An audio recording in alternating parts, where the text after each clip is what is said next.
2020, tahun yang terbilang berbeda untuk seluruh masyarakat Indonesia dan bahkan dunia. Pada awal tahun ini, secara tiba-tiba tersebarnya virus baru ke seluruh dunia. Virus yang bernama Coronavirus Disease 2019 atau COVID-19 ditemukan pada akhir tahun 2019 di Wuhan, Tiongkok. Pada Maret 2020, Indonesia menyatakan bahwa telah terkonfirmasi pasien positif COVID-19 dan semakin hari angka positif tersebut semakin bertambah. Seluruh kegiatan diharuskan untuk dilaksanakan di rumah saja. Hal itu pun berlaku juga untuk pembelajaran di bangku perkuliahan. Pertengahan Maret 2020, Rektor Universitas Diponegoro, Prof. Dr. Yos Johan Utama, SHM mengeluarkan surat edaran yang berisi pembelajaran dilakukan secara daring atau online. Oleh sebab itu pun berakibat dengan pelaksanaan kuliah kerja nyata sebagai mata kuliah wajib bagi mahasiswa yang memenuhi beberapa ketentuan. KKN Tim 2 tahun 2020 yang seharusnya dilaksanakan pada 30 Juni hingga 12 Agustus 2020 di beberapa wilayah di Jawa Tengah yang telah ditentukan oleh pihak yang bersangkutan harus merubah konsepnya menjadi KKN pulang kampung. Disebut sebagai KKN pulang kampung karena KKN dilakukan secara mandiri di tempat tinggal masing-masing. KKN dapat dilaksanakan secara langsung maupun online, namun tetap berpijak pada protokol kesehatan yang selalu dianjurkan. Dengan mengusung tema pemberdayaan masyarakat di tengah pandemi COVID-19 berbasis pada tujuan pembangunan berkelanjutan atau SDGs, KKN mulai dilaksanakan pada 5 Juli hingga 15 Agustus 2020, serta menyusun 2 program monodisiplin bagi setiap mahasiswanya. Kali ini, saya, Yulia Andriani, mahasiswi S1 Ilmu Hukum, Fakultas Hukum, Universitas Diponegoro, melaksanakan KKN pulang kampung di tempat kelahiran saya, Kabupaten Jepara. Kabupaten Jepara merupakan salah satu kabupaten yang berada di Provinsi Jawa Tengah. Secara geografis, letaknya berbatasan dengan Laut Jawa di sebelah utara dan selatan, Kabupaten Kudus di sebelah timur, dan Kabupaten Demak di sebelah selatan.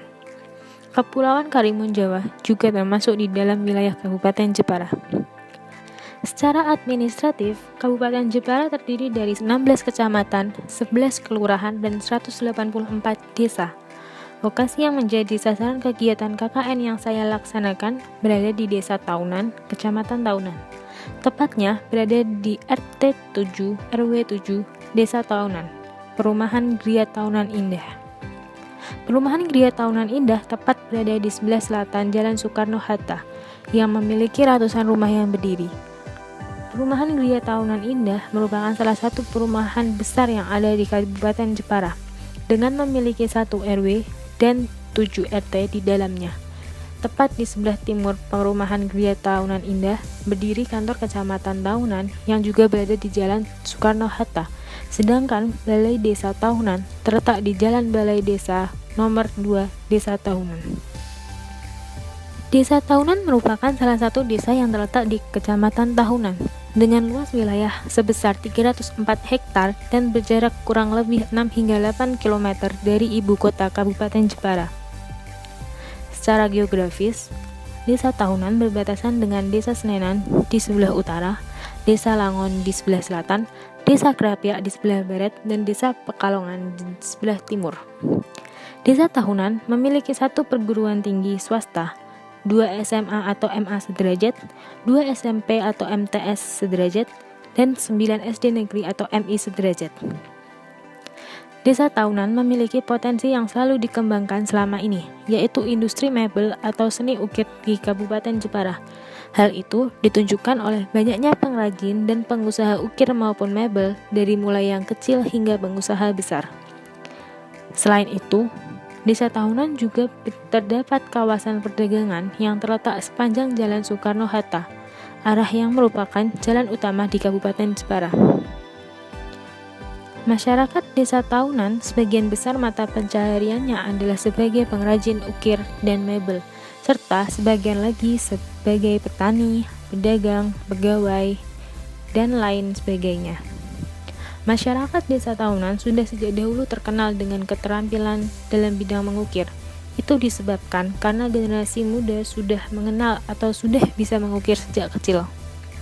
Selain sebagai sentra industri mebel atau seni ukir, Kabupaten Jepara juga memiliki banyak sekali potensi di bidang pariwisata. Beberapa tempat wisata yang terkenal yakni Kepulauan Karimun Jawa, Pantai Bandengan, Pantai Kartini, Museum RA Kartini, dan Pulau Panjang. Kabupaten Jepara pernah menduduki peringkat kedua kasus tertinggi positif COVID-19. Hal itu bermula saat angka positif pasien menembus lebih dari 500 orang di seluruh wilayah Kabupaten Jepara. Permasalahan wilayah yang saat ini saya telusuri pun tidak jauh dari COVID-19, yaitu masih banyaknya masyarakat, khususnya pekerja, pengrajin, maupun pemilik usaha mebel atau ukir, serta masyarakat pada umumnya yang kurang peduli dengan pentingnya menggunakan protokol kesehatan.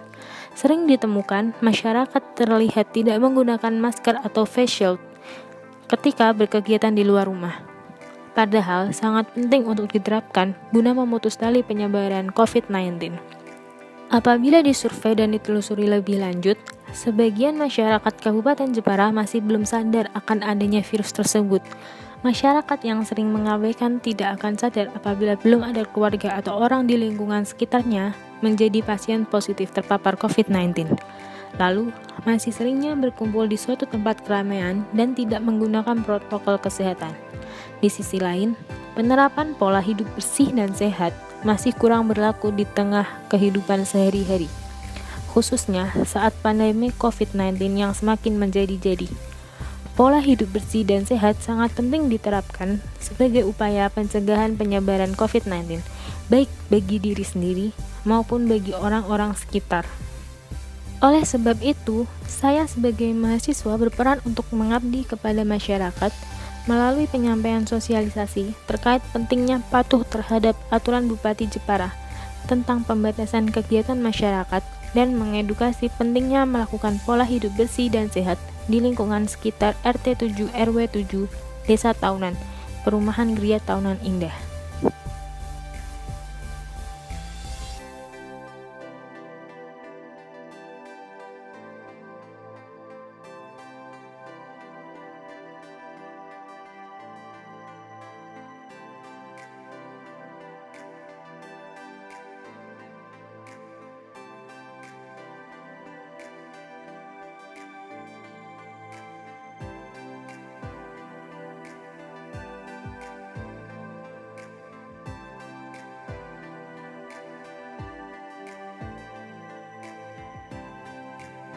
Sekarang Jepara tuh menerapkan sistem pembatasan kegiatan masyarakat.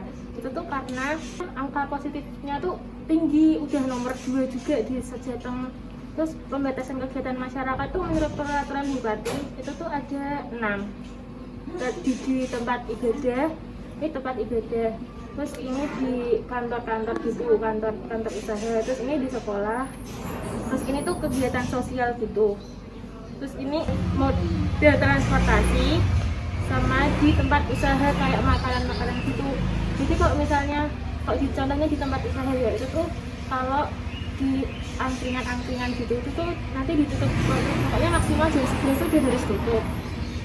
Terus kalau sekolah nih sekarang sistemnya online semua, nggak bisa tetap muka lagi karena udah zona merah kan. Ada yang ditanyain kalau yang kegiatan sosial ini yang pemakaman dan pernikahan itu protokol kesehatannya bagaimana? Kalau pemakaman atau pernikahan, kalau pernikahan itu maksimal ada 10 orang, harus dilaksanakan di KUA sebenarnya, terus nggak boleh ngadain resepsi.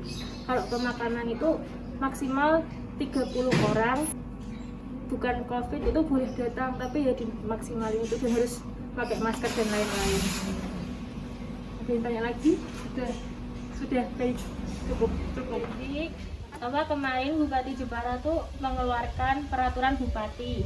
Peraturan Bupati itu tentang pembatasan kegiatan masyarakat karena di Jepara itu semakin tinggi angka positif COVID-nya. Nah, di dalamnya tuh berisi beberapa tempat yang dibatasi. Yang pertama tuh ada di rumah ibadah. dilakukannya tuh kalau udah mendapat persetujuan dari gugus tanggap itu. Terus yang kedua itu ada kantor perkantoran itu, pimpinan itu wajib buat membatasi orang-orangnya di dalam satu area atau di satu ruangan. Kalau yang ketiga itu ada sekolah itu sekarang pakai metode daring lagi. Yang keempat ada tempat usaha, tempat hiburan kayak gitu. Kok tempat hiburan kayak karaoke, tempat bermain game gitu, itu wajib ditutup. Kalau enggak nanti bakal dapat denda. Kalau kayak PKL sama tempat usaha makanan kayak gitu dibatasin jam operasionalnya. Yang kelima ada transportasi nanti dibatasi jumlah penumpangnya dari 5 jadi 50%. Kalau yang keenam itu kegiatan sosial dan budaya itu kalau misalnya ada pemakaman sama pernikahan itu dibatasi dan ada protokol kesehatan. Terus kalau yang menimbulkan kerumunan gitu nanti ditutup untuk sementara. Ada yang mau ditanyakan? Itu tadi sanksinya apa ya? Kalau sanksinya tuh ada teguran lisan, teguran tertulis, kayak terkait transportasi yang tidak mematuhi protokol kesehatan gitu nanti tidak boleh melanjutkan perjalanan. Terus nanti kalau ada kumpul-kumpul nanti dibubarkan gitu. Cukup jelas sih. Terima kasih ya.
Kerja dari Mbak Yulia menurut saya sudah lancar dan cukup bagus karena peraturan dari Bupati pembatasan kegiatan masyarakat belum terlalu terlaksana. Jadi Mbak Yulia sudah cukup bagus untuk mengedukasi masyarakat. Menurut saya program kerja Mbak Yulia sudah bagus dan saya suka dengan programnya karena bisa mengedukasi masyarakat. Semoga lancar hingga hari terakhir.